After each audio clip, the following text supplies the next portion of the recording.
Sejam bem-vindos ao canal.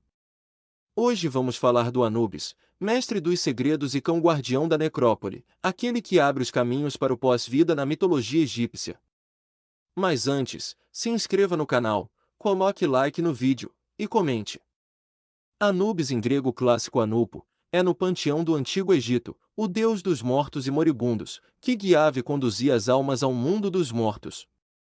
É representado com cabeça de chacal, embora os egiptólogos mais conservadores afirmem que não há como saber com certeza o animal que o representa.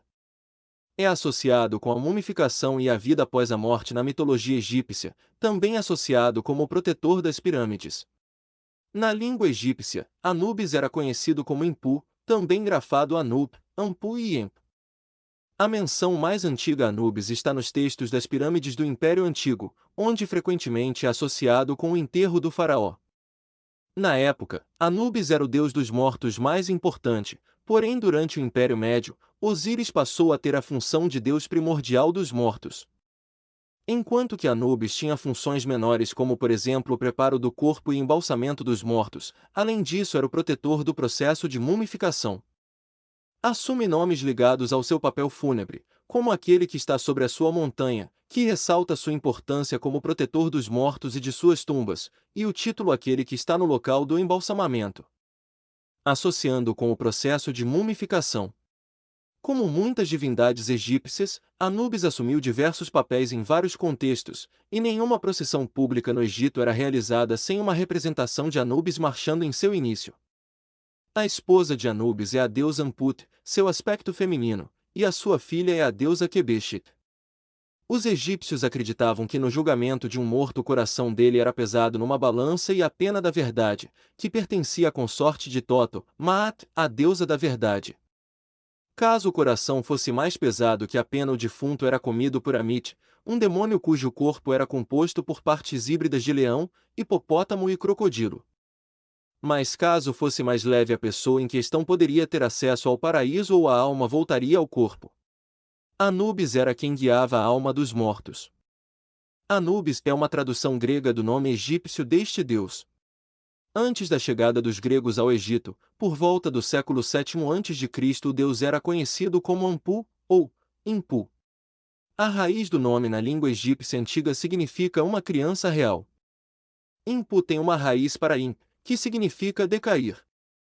O deus também era conhecido como primeiro dos ocidentais, senhor da terra sagrada, aquele que está sobre sua montanha sagrada, regente dos 9 arcos, o cão que engole milhões, mestre de segredos.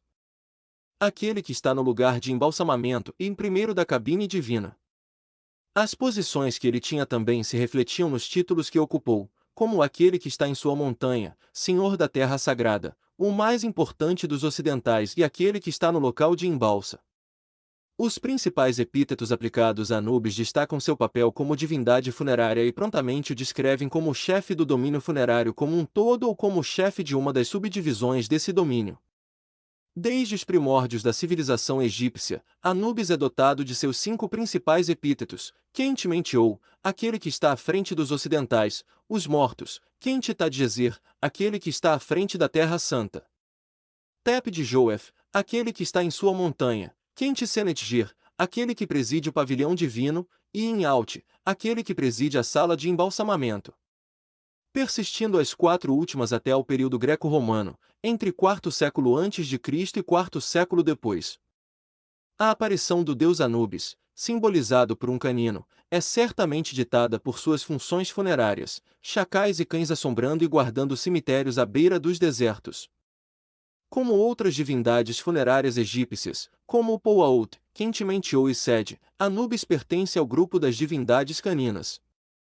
A morfologia geral de Anubis em sua forma inteiramente animal, com seu focinho pontiagudo, suas 2 orelhas eretas, seu torso esguio, suas 4 patas longas e sua cauda alongada, indica claramente que é um membro da família Canidae, que na África Oriental inclui lobos, chacais, raposas, cães selvagens e cães domésticos.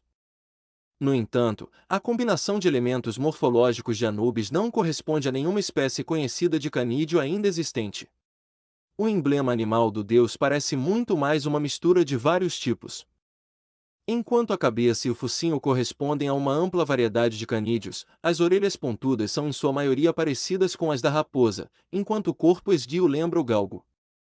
A cauda de Anubis se assemelha à do chacal, mas é muito mais longa e estreita. A cauda da raposa, se cair no chão como a de Anubis, é muito mais volumosa e grossa. Além disso, Anubis é na maioria das vezes representado com pelagem preta, uma cor bastante incomum entre as várias espécies de canídeos. Anubis talvez represente o epítome dos cães do deserto.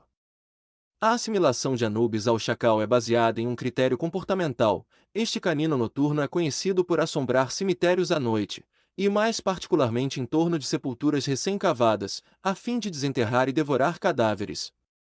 Esse comportamento teria sido associado pelos antigos egípcios à morte, por extensão, à mumificação e às cerimônias fúnebres. A cor preta de Anubis é um símbolo explicado principalmente de duas maneiras. Primeiro, pela coloração negra do corpo do defunto sob o efeito das resinas utilizadas no embalsamamento, depois pela associação da cor preta com o conceito de regeneração. A cheia do Nilo trazendo, todos os anos, lodo negro e fértil em terras agrícolas. Os canídeos, se diferirem fisicamente, têm, no entanto, certos comportamentos comuns. Uma das mais marcantes é se afastar e depois esconder a comida enterrando o excesso quando é impossível consumir tudo ali. Esse comportamento inato segue invariavelmente o mesmo padrão estereotipado. Os antigos egípcios certamente não deixaram de notar esse comportamento em seus cães de caça ou nos caninos que conheciam, como o chacal dourado, Canis aureus, a raposa vermelha, Vulpes vulpes, o feneco, Vulpes herda, cão, Lycaon pictus. O deus Anubis pode ter sido representado na forma canina por causa desse comportamento escavador, sendo o principal papel de uma divindade funerária esconder os restos mortais da vista dos vivos.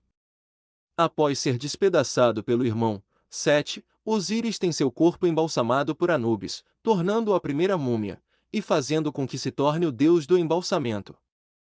Os sacerdotes de Anubis, chamados STM, usavam máscaras de chacais durante os rituais de mumificação. Anubis é uma das mais antigas divindades da mitologia egípcia e seu papel mudou à medida que os mitos amadureciam, passando de principal deus do mundo inferior a juiz dos mortos, depois que Osíris assumiu aquele papel. O papel funerário de Anubis é muito importante, pois depois da mumificação os egípcios acreditavam que o coração era entregue ao deus Anubis, ele pesava em conjunto com a pena da verdade. Se o coração fosse mais pesado que a pena, era pesado de maldade e Amit, o deus leão, comia-o, mas se fosse leve de bondade, Anubis levava-o num barco a atravessar o rio Nilo para ir ter com o deus Osíris, deus da morte e do submundo, ao mundo dos mortos, para viver a vida depois da morte. A sua mãe é Néftis, que durante uma briga com o marido Sete passou-se por Ísis e teve relações com Osíris. Em épocas mais tardias, Anubis foi combinado com o deus grego Hermes, surgindo assim Hermanubis. Espero que tenha partilhado bastante. Até o próximo vídeo. Não se esqueça de se inscrever no canal, colocar like no vídeo e comentar.